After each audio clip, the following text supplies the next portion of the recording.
नमस्कार, एक बार पुनः स्वागत है आपका करियर रेडीनेस पर। और दोस्तों, इस क्लास में, इस वीडियो में हम डिस्कस करने वाले हैं शेखावाटी यूनिवर्सिटी का जो सेमेस्टर सेकंड है, और जिसमें जो माइनर पेपर है हिस्ट्री, जिसके पेपर का नाम है अंडरस्टैंडिंग इंडियन हेरिटेज। इसके इंपॉर्टेंट क्वेश्चन जो 2026 में आपके लिए बहुत हेल्पफुल साबित होने वाले हैं। और साथ ही में हम जानेंगे 2025 के पेपर का सॉल्यूशन कि किस तरह का आपका पेपर आया था। चलिए, सबसे पहले हम बात कर लेते हैं पिछली साल जो 2025 है उसमें इस पेपर का मतलब किस तरीके का ये पेपर आपसे पूछा गया था। तो ये पेपर देखो, पिछली बार लगा था 18 सितंबर को, कितनी डिले थी एग्जाम, और इस बार अभी हम जुलाई में ही बात कर रहे हैं। पेपर आपका वही 2 घंटे का है, 40% आपकी पास मार्किंग है। तो चलिए देख लेते हैं कैसा क्वेश्चन पूछा गया था। What is national heritage? प्राकृतिक विरासत क्या है? प्राकृतिक कैसे हो सकता है? ये राष्ट्रीय विरासत है। देखो कितनी गलती है इसमें। राष्ट्रीय विरासत क्या होती है? पांडवनी किस राज्य की मौखिक कथा परंपरा थी? कुडियाट्टम कहाँ की थी? विरासत प्रदर्शनियाँ एग्जीबिशन, हेरिटेज एग्जीबिशन क्या है? राजस्थान की कौन सी लोक कथा है जो कि इंटेंजिबल हेरिटेज में मानी जाती है? पोदार हवेली कहाँ है? प्रॉपर्टी, जो प्रोटेस्ट आर्ट प्रॉपर्टी है, यानी कि कला संपदा की सुरक्षा कौन करता है देश में? उत्तर भारत की कौन से लोक नृत्य प्रचलित है? रिपार्टीशन क्या है? और यूनेस्को की 1970 की जो संधि है उसका क्या उद्देश्य था? ये आपके ए सेक्शन के क्वेश्चन थे। बी सेक्शन में सांस्कृतिक विरासत की लूट क्या है? अंतर्राष्ट्रीय स्तर पे कैसे समझौते हुए हैं? मूर्त और अमूर्त विरासत क्या है? कठपुतली कला क्या है? विरासत संरक्षण में संग्रहालय या म्यूजियम की क्या भूमिका है? विरासत संरक्षण के लिए भारत सरकार ने क्या क्या योजनाएं बनाई हैं? विरासत भ्रमण पर प्रकाश डालो। विरासत की व्याख्या करो। और पुरातत्व से आप क्या समझते हो? पुरातात्विक स्थलों पर प्रकाश डालो। प्रकाश बहुत डलवाया है हर चीज़ में। वैश्वीकरण के दौर स्थानीय जो सांस्कृतिक धरोहर का संरक्षण है वो कैसे है? एक चुनौती है। इसका मतलब एक ऐसे टाइप का आपसे पूछा गया था। भारत में सांस्कृतिक पुरावशेषों की तस्करी के क्या कारण है? प्रकाश डालिए। राजस्थान में नृत्य और संगीत कला की विवेचना कीजिए। विवेचना बोल दिया, वरना यहाँ भी आपसे क्या डलवा लेता? प्रकाश ही डलवा लेता। तो चलिए हम बात करते हैं इस पेपर के सॉल्यूशन की, कि इस पेपर का आंसर किस तरीके से होना था। और उससे पहले मैं यहाँ पे आपको बता दूं कि इस पेपर की वन शॉट ऑलरेडी अपलोडेड है, और इस पेपर के इंपॉर्टेंट क्वेश्चन भी अपलोडेड है जो कि पिछले साल के थे। इस बार हम 2026 के लिए कुछ और क्वेश्चन और ट्राई करेंगे। अब बच्चे बस कमेंट कर देते हैं क्योंकि थोड़े से भोले टाइप के बच्चे हैं, टेक्निकल इतने साउंड नहीं है। सेमेस्टर सेकंड की जो प्ले लिस्ट है बेटा, उसमें सारी क्लासेज अपलोडेड है। आप वहां भी नहीं जाते तो आप जैसे, ये पेपर का नाम है अंडरस्टैंडिंग इंडियन हेरिटेज, ये पेपर का नाम लिखो और आगे लिख दो करियर एडुनेस्ट। अपने आप ही यूट्यूब आपको सर्च करके दे देगा कि ये लोग, ये आपकी क्लास है। तो कहने का मतलब, आप सर्च जब करोगे पेपर के नाम के आगे लगा के करियर एडुनेस, तो अपने आप ही आपके सामने क्लास आ जाएगी, यदि होगी तो। और जनरली सारी क्लासेज हैं। पीडीएफ के लिए आपको वेबसाइट पे जाना ही होता है। चलिए देखते हैं सबसे पहले answer. What is national heritage? राष्ट्रीय विरासत क्या है? National heritage refers to the cultural, historical, natural and architectural assets of an nation. यानी राष्ट्रीय विरासत से आशय किसी राष्ट्र की सांस्कृतिक, ऐतिहासिक, प्राकृतिक और स्थापत्य धरोहरों से हैं। These represents the country's identity, traditions and values and are preserved for present and future generations. ये हमारे राष्ट्र की या किसी भी राष्ट्र की पहचान होती है, परंपरा और मूल्यों का प्रतिनिधित्व करती है, और वर्तमान एवं आगे आने वाली पीढ़ियों के लिए संरक्षित रखी जाती है। उसे हम क्या बोलते हैं? National heritage. जैसे कोई किला है, कोई गढ़ है, कोई फोर्ट है, तो वह हमारी आइडेंटिटी है। जैसे राजस्थान में जैसे चित्तौड़गढ़ है, तो चित्तौड़गढ़ अपनी हिस्ट्री को बताता है, कल्चर को बताता है, उस एरिया की कहानियों को बताता है, आर्किटेक्चर को बताता है कि कैसे विजय स्तंभ किस तरीके से बना हुआ है, क्या है। और साथ ही में ये हमारे देश की एक आइडेंटिटी भी है, एक प्रथा है, परंपरा है, और इसको प्रिजर्व हमने रखा है फ्यूचर जनरेशन के लिए कि वो भी देखेगी। तो कहने का मतलब, ये सारी चीज़ें जहाँ होती है उसे हम नेशनल हेरिटेज के नाम से जानते हैं। अगला है Pandavani is the oral story telling tradition of which state. यानी कि जो पांडवानी है वो किस राज्य की मौखिक परंपरा या कथा परंपरा रही हुई है? Pandavani is the famous oral story telling tradition of Chhattisgarh. यानी कि जो पांडवानी है वो छत्तीसगढ़ की एक प्रसिद्ध मौखिक कथा परंपरा है। It narrates stories from the Mahabharata through music, singing and dramatic performance, preserving India's rich folk heritage. इसमें महाभारत की कथाओं को संगीत, गायन एवं नाटकीय प्रस्तुति के माध्यम से सुनाया जाता है, और भारतीय लोक विरासत का संरक्षण किया जाता है। जैसे आज पॉडकास्ट चलती है, पॉडकास्ट में कोई स्टोरी टेलिंग कर रहा है, कोई क्या कर रहा है, या फिर एआई से कोई स्टोरी टेलिंग वीडियो बना रहा है, कोई मूवीज़ से बना रहा है। लेकिन हम पुरानी बातें करें तो उस टाइम तो इतने साधन नहीं थे, तो ओरली स्टोरी टेलिंग चलती थी और साथ ही में गाजे-बाजे बजाने वाले, म्यूज़िक देने वाले, गीत गाने वाले, ये सारी चीज़ें हुआ करती थी। तो ये उस टाइम की पॉडकास्ट हुआ करती थी, ये उस टाइम का इंस्टाग्राम होता था। तो उन परंपराओं के नाम है, तो पांडवनी कहाँ की है? पांडवनी है छत्तीसगढ़ की। अगला क्वेश्चन है, Kutiyattam is the Koodiyattam is the traditional theatre style from where? यानी कि जो कुडियाट्टम है वो पारंपरिक रंगमंच कहाँ की शैली है? Koodiyattam is a traditional Sanskrit theatre from of sorry Sanskrit theatre form of Kerala.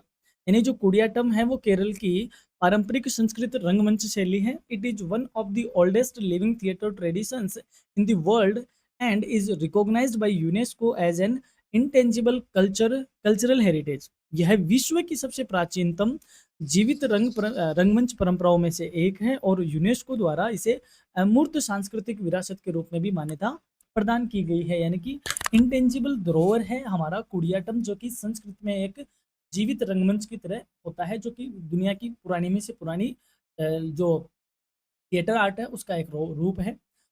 Who does the heritage exhibition effect? यानी कि विरासत प्रदर्शनी किसे प्रभावित करती है? Heritage exhibitions mainly influence students, researchers, tourists and general public by spreading awareness about history, culture and the importance of preserving heritage. विरासत प्रदर्शनी मुख्य रूप से विद्यार्थियों को, शोधकर्ताओं को, पर्यटकों को और आम जनता को प्रभावित करती है। यह इतिहास, संस्कृति और धरोहर संरक्षण के प्रति भी लोगों में जागरूकता बढ़ाती है। उसे हम यानी कि जब हेरिटेज का एग्जीबिशन किया जाता है तो उसमें बहुत सारी बातें बताई जाती है, तो आम जनता के मन में या विद्यार्थियों, शोधकर्ताओं या पर्यटकों, उनके मन में अपनी धरोहर को बचाने की क्या आती है, भावनाएं विकसित होती है, तो इन लोगों को ये प्रभावित करती भी है। नेक्स्ट है, which folk tale style of Rajasthan is considered an intangible heritage? Rajasthan की कौन सी लोक कथा शैली अमूर्त विरासत मानी जाती है? इंपोर्टेंट लगाओ, बहुत प्यारा क्वेश्चन है। यानी आपने नाम सुना होगा फड़ कथा वाचन का। फड़ में क्या होता है, पहले इसको चलो सुन लेते हैं फिर बताता हूँ। द फड़ story telling tradition of Rajasthan is considered an important form of intangible cultural heritage. Rajasthan की जो फड़ लोक कथा परंपरा है वो अमूर्त सांस्कृतिक विरासत का महत्वपूर्ण रूप मानी जाती है। It combines painting, music and story telling to preserve folk traditions. इसमें चित्रकला, संगीत और कथावाचन के माध्यम से लोक परंपराओं का संरक्षण किया जाता है। देखो, आजकल तो रील आ गई, आपके मोबाइल में सब कुछ है, आपके हाथ में है सब कुछ, लेकिन हम बात करें पुराने टाइम की तो वहाँ एंटरटेनमेंट के साधन नहीं थे। तो क्या होता था कि इस तरीके से कपड़े पे जीवनी पेंटिंग की हुई होती थी। जैसे मान लो मैं बाबा रामदेव जी की बात कर लेता हूँ कि रामदेव जी की जो फड़ है वो, तो रामदेव जी का यहाँ से जीवन परिचय चित्रों के माध्यम से, और इसमें अलग अलग लाइफ के फेज इस तरीके से होते हैं और ठेठ तक होते हैं, तो ठीक है। अब इसमें क्या होती है, इस पर्दे के पीछे एक महिला डांस करती है। स्पेशली ये जो बोफा है वो लोग इनमें करते हैं, तो ये इसमें करते हैं। तो एक जो फीमेल वो पीछे हाथ में लालटेन लेकर डांस करती है और इधर सारंगी या रावण हत्था लेकर बोफा इसको बजाता है और गीत वगैरह गाए जाते हैं, कथा इसमें चलती है। और जिस जगह पे वो बात कर रहे होते हैं, जैसे रामदेव जी के जन्म की बात चल रही होती है, तो ये जो महिला डांसर है वो यहाँ पे लालटेन को लेकर इसके पीछे डांस करती है। तो बाकी चीज़ें अंधेरे में रहती है, सिर्फ यहीं पे हाइलाइट होता है, फिर धीरे-धीरे आगे की तरफ जाता है, आगे की तरफ। इस परंपरा को हम फड़ वाचन कहते हैं। तो ये यूनेस्को द्वारा, या यूँ कहें जो हमारी इंटेंजिबल हेरिटेज है, उसमें इसका नाम होता है। बात करूँ मैं यूनेस्को ने, तो यूनेस्को ने राजस्थान का जो कालबेलिया फ़ोक डांस है, यानी वो कालबेलिया डांस आपने सुना ना, काले कूद बड़े मेला में, तो वो वाला कालबेलिया जो डांस है उसको इंटेंजिबल हेरिटेज के तौर पे यूनेस्को ने बता रखा है, या यूनेस्को की इंटेंजिबल हेरिटेज लिस्ट में वह शामिल है। तो राजस्थान की जो लोक कथा शैली है, जो अमूर्त विरासत है, वो कौन सी है? फड़ लोक कथा परंपरा है। अगला क्वेश्चन है, रामनाथ ए पोदार हवेली म्यूजियम इज लोकेटेड वेयर? यानी कि रामनाथ ए पोदार हवेली संग्रहालय कहाँ है? तो ये कहाँ है? नवलगढ़ में है, नवलगढ़ झुंझुनू में है। It is famous for preserving the art, culture and heritage of Shekhawati region. यह शेखावाटी क्षेत्र की कला, संस्कृति और विरासत के संरक्षण के लिए प्रसिद्ध है। कोई नवलगढ़ का बच्चा है तो डेफिनेटली जानता है पोदार हवेली कहाँ है।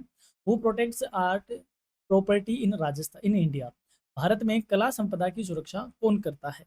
The archaeological survey of India यानी कि ASI is the main organisation responsible for protecting monuments, archaeological sites and cultural properties in India under government laws, यानी कि जो भारतीय पुरातत्व सर्वेक्षण है वो कला संपदा की, स्मारकों की, पुरातात्विक स्थलों की सुरक्षा एवं संरक्षण की का प्रमुख सरकारी संस्थान के तौर पर काम करता है। Which major folk dance performance is popular in north India, उत्तर भारत में कौन सा प्रमुख लोक नृत्य है जो लोक नृत्य प्रदर्शन प्रचलित है। तो भांगड़ा, जिसका नाम हमने सबने सुना है, the energetic folk dance of Punjab is one of the most popular folk dance performance in north India. Bhangra Punjab का प्रसिद्ध लोक नृत्य है जो कि उत्तर भारत में अत्यंत लोकप्रिय है।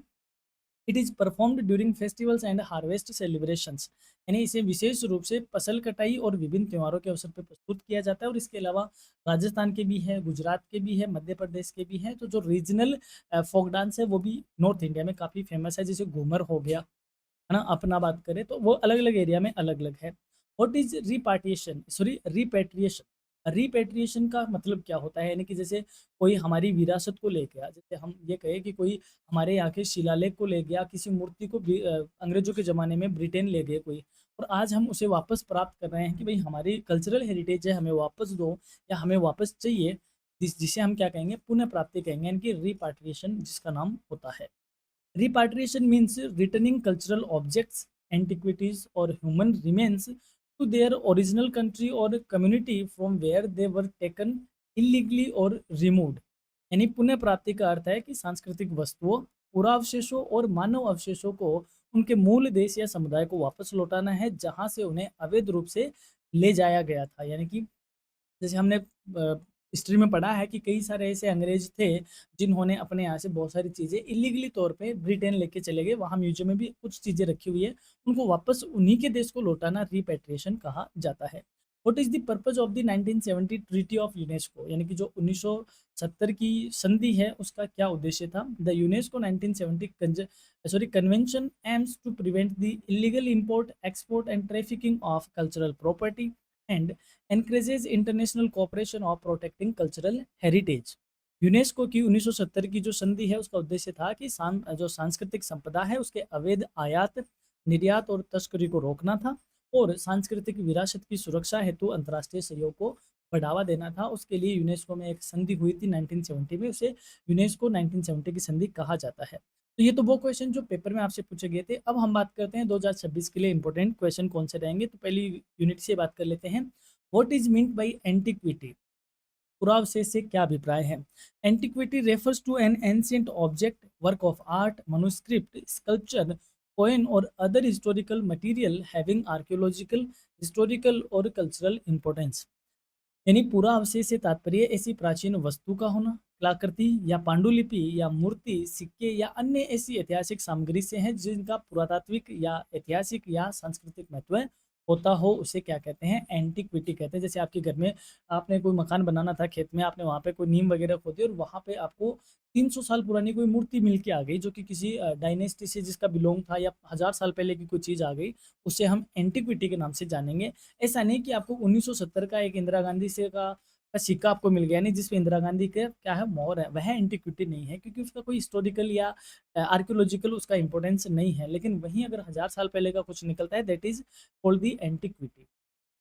अगला क्वेश्चन है, what is an archaeological site, पुरातात्विक स्थल क्या है। An archaeological site is a place where remains of past human activities, structures, artifacts और other historical evidence are found and studied. यानी कि पुरातात्विक स्थल वह स्थान है जहां अतीत की मानवीय गतिविधियों का मिलना, संरचनाओं का मिलना या कलाकृतियों या अन्य ऐतिहासिक साक्ष्यों के अवशेष प्राप्त होते हैं और उनका अध्ययन किया जाता है, उसे आर्कियोलॉजिकल साइट कहते हैं। जैसे हम ये कहें कि जो नीमका थाना के पास बनेश्वर है, वहाँ खुदाई होती है, एक्सकवेशन होता है, वहाँ पुरानी पुरानी चीज़ें मिलती है और उनका रिलेशन इंडस वैली से निकाला जाता है या इंडस वैली से उनका रिलेशन दिखता है, तो वह आर्कियोलॉजिकल साइट कही जाती है। ऐसा नहीं कि आंधी आई और 50 साल पहले आपका जो मकान था वह आंधी से क्या हुआ, उसमें एक मिट्टी चढ़ गई और वह मिट्टी में दब गया और फिर आपने 50 साल बाद वहाँ खुदाई करी तो आपका मकान निकल गया, वह आर्कियोलॉजिकल साइट नहीं है। पुरानी होनी चाहिए, क्या होनी चाहिए, हिस्टोरिकली होनी चाहिए, उसका कोई वहाँ ह्यूमन एक्टिविटीज़ मिले हमें, या हमें वहाँ कोई स्ट्रक्चर मिले, आर्टिफैक्ट्स कुछ चीज़ें मिले, उसको हम क्या बोलते हैं, उस पे स्टडी भी की जाए। इस तरीके की पांडुलिपि मिले जिसको हम पढ़ ही नहीं पाए, वो सारी आर्कियोलॉजिकल साइट कही जाती है। What is meant by art treasure, यानी कला निधि से आपका क्या अभिप्राय है? Art treasure refers to a work of art of exceptional artistic, historical or cultural value which is considered important for the national cultural heritage। यानी कला निधि से तात्पर्य असाधारण कलात्मक, ऐतिहासिक और सांस्कृतिक महत्व वाली ऐसी कलाकृति से है जिसे राष्ट्रीय सांस्कृतिक विरासत के लिए महत्वपूर्ण माना जाता है, उसे हम आर्ट ट्रीजर या कला निधि या कला खजाना कहते हैं। सेकेंड यूनिट से कौन से क्वेश्चन इंपॉर्टेंट है? व्हाट इज एंटिक्विटी स्मगलिंग, यानी पुरावशेषों की तस्करी क्या है? Antiquity smuggling refers to the illegal excavation, theft, transportation, sale, or export of ancient objects and cultural artifacts। पुरावशेषों की तस्करी से तात्पर्य है कि जो प्राचीन वस्तुएं हैं और जो सांस्कृतिक कलाकृतियां हैं उनकी अवैध तौर पे खुदाई करना, चोरी करना, उन्हें ट्रांसपोर्ट करवा देना, उसकी बिक्री कर देना या उसे दूसरे देशों में भेजना, ये एंटिक्विटी की स्मगलिंग कही जाती है। यानी कि पुरानी प्राकृतिक चीज़ों की यदि तस्करी होती है तो उसे एंटिक्विटी स्मगलिंग कहते हैं। नेक्स्ट है what is the antiquities and art treasure act 1972, यानी पूरा अवशेष व बहुमूल्य कलाकृति अधिनियम 1972 क्या है? The antiquities and art treasure act 1972 is an Indian law enacted to regulate the export and trade of antiquities and art treasures and to prevent their illegal movement. यानी कि पूरा अवशेष और जो बहुमूल्य कलाकृति अधिनियम 1972 है, ये भारत का एक कानून है जो कि पूरा अवशेषों और कला निधियों के निर्यात और व्यापार को क्या करता है? नियंत्रित करने का काम करता है और साथ ही में उनके अवैध स्थानांतरण को रोकने का भी काम करता है। नेक्स्ट है what is meant by cultural property, सांस्कृतिक संपदा से आपका क्या अभिप्राय है?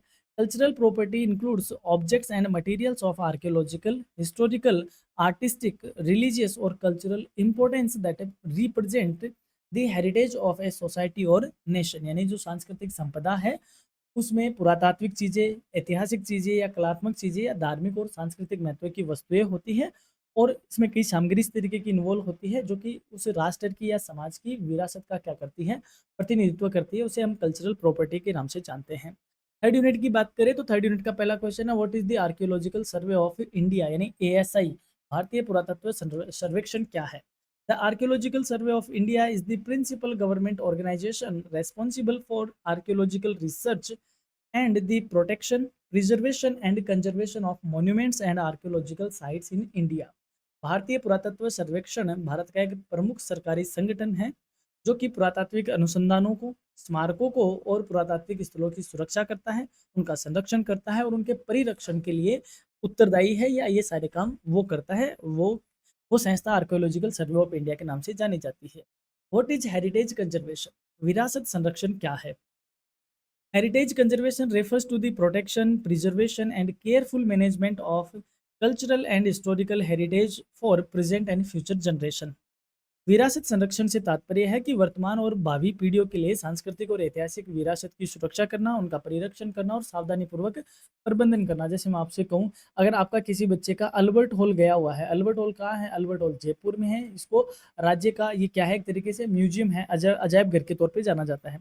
वहाँ पर आप देखते होंगे कि जो जयपुर के राजा महाराजा है उनके पोशाक वगैरह वहाँ पे हैं, उनके दरी पटिया वहाँ पे रखी हुई है, कि इस तरीके के सिंहासन वहाँ रखे हुए हैं कि यहाँ राजा बैठा करते थे, वहाँ ये करते थे। तो ये क्या है? एक हेरिटेज है और वो अजायब अजायब घर है या जो म्यूजियम है वह इसका क्या करता है? कंजर्वेशन करता है। क्यों करता है? ताकि आगे आने वाली जनरेशन इसके बारे में देख सके, जान सके। ये हमारी कल्चर को, हमारे हिस्ट्री को, हमारे जो आर्कियोलॉजिकल चीज़ें हैं, एंटिक्विटीज है, उनको क्या करता है? रिप्रेजेंट करता है। इसे हम हेरिटेज कंजर्वेशन के नाम से जानते हैं। देखो ये क्वेश्चन आ गया अगला, what is the main function of A museum in heritage conservation, विरासत संरक्षण में संग्रहालय का मुख्य कार्य क्या है? The main function of a museum is to collect, preserve, document, study, and display objects of historical, artistic, and cultural importance। संग्रहालय का मुख्य कार्य ऐतिहासिक, कलात्मक और सांस्कृतिक महत्व की वस्तुओं का संग्रह करना, उनका संरक्षण करना, प्रलेखन करना और अध्ययन तथा प्रदर्शन करना शामिल है। इन सब में म्यूजियम बहुत अच्छा रोल प्ले करता है। अब बात करते हैं यूनिट 4 के इंपॉर्टेंट क्वेश्चन की। पहला ही है व्हाट इज पार्टिसिपेटरी हेरिटेज, सहभागी विरासत क्या है? इंपॉर्टेंट लगाओ, ये पूछा जाएगा इस बार।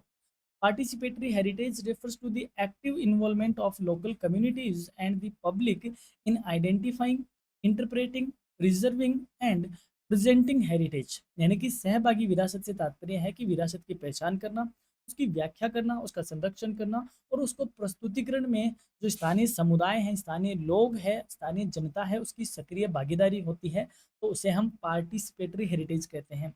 जैसे समझो इसको, जैसे हम जिस एरिया में रहते हैं शेखावाटी में, हमारे पास एक हर्षनाथ पर्वत है, सबको पता है हर्ष पर्वत है, और हर्ष पर्वत पे एक मंदिर बना हुआ है, हर्ष बेरू जी का मंदिर बना हुआ है, वहाँ शिव जी का मंदिर बना हुआ है, ठीक है, हमें सबको पता है। अब अगर जैसे मान लो हम इस हर्ष पर्वत के बारे में अगर जो लोकल लोग हैं वह इसकी इंटरप्रिटेशन में, इसके पब्लिसिटी में, इसकी जानकारी के लिए, इन सब चीज़ों के लिए वो लोग भी अगर इसमें इन्वॉल्व हो जाते हैं, तो इसे हम पार्टिसिपेटरी हेरिटेज के नाम से जानने लगते हैं। यानी कि जो लोकल कम्युनिटी अगर उसके प्रिजर्वेशन में इन्वॉल्व होती है तो वो पार्टिसिपेटरी हेरिटेज के नाम से जानी जाती है। नेक्स्ट है what is heritage walk, star mark लगाओ, विरासत भ्रमण क्या है। ए heritage walk is a guided tour of historical and cultural places organized to understand their history, architecture and cultural significance।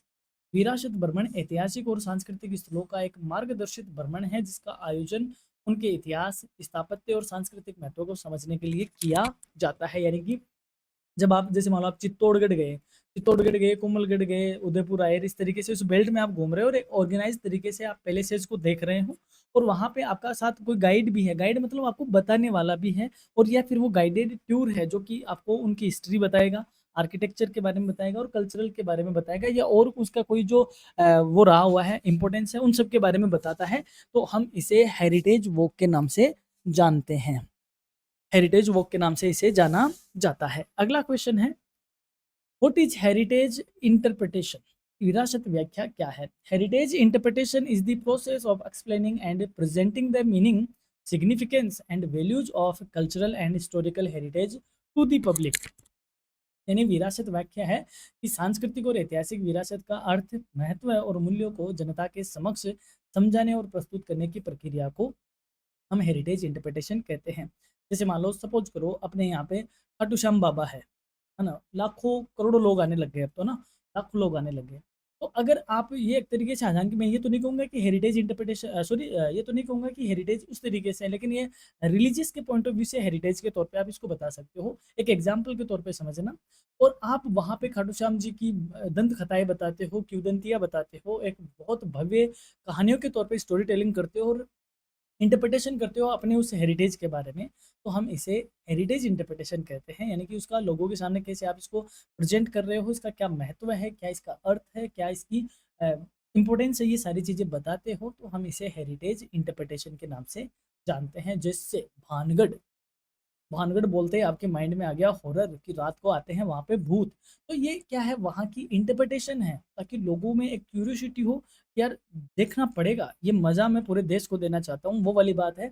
Bhangarh में ऐसा क्या है कि वहाँ पे रात को भूत आ जाते हैं। एक आपने नाम सुना होगा कुलधरा, कि रातों रात पालीवाल ब्राह्मणों ने गाँव खाली कर दिया था, तो ये इंटरप्रिटेशन है वहाँ की, इसको बोलते हैं हेरिटेज का इंटरप्रिटेशन करना, ताकि लोगों के बीच वहाँ का कल्चरल या हिस्टोरिकल बैकग्राउंड आप किस तरीके से प्रेजेंट करते हो, that is called the heritage interpretation. अब बात करें पार्ट बी की, पार्ट बी में हमने वो सारे क्वेश्चन रखे हैं जो एग्जाम में आपसे पेपर में पूछे गए थे, और इनका हमने बाइलिंगुअल आंसर बताया है, और इसके अलावा कुछ इंपॉर्टेंट क्वेश्चन हमने हमारे तौर से भी इसमें ऐड किया है, और साथ ही में आपके लिए हमने सी सेक्शन के भी क्वेश्चन यहाँ पे पेपर के और कुछ एक्स्ट्रा है, तो वो सारे इसमें इन्वॉल्व हमने किए हैं। तो ये है हमारी क्लास हिस्ट्री जो माइनर है सेमेस्टर सेकंड का, और उसका पेपर का नाम है अंडरस्टैंडिंग इंडियन हेरिटेज। इसकी वन शॉट और इंपॉर्टेंट क्वेश्चन देखना ना भूलिएगा। जब आप इस पीडीएफ को डाउनलोड करो तो इन क्लास इन इमेज पे क्लिक भी करोगे तो भी आप रीडायरेक्ट हो जाओगे। और बाय द वे मैंने आपको बताई रखी है शॉर्टकट ट्रिक कैसे आपको क्लास फाइंड आउट करनी है। So stay connected with your career readiness. Have a nice day, have a great time and all the best for your examination. Exam देखकर इधर आके कमेंट भी किया करो कि क्लास आपकी किस तरीके से बेनिफिशियल रही। And keep studying, stay connected and stay focused. Have a nice day, have a great time and all the best for your examination again. Bye.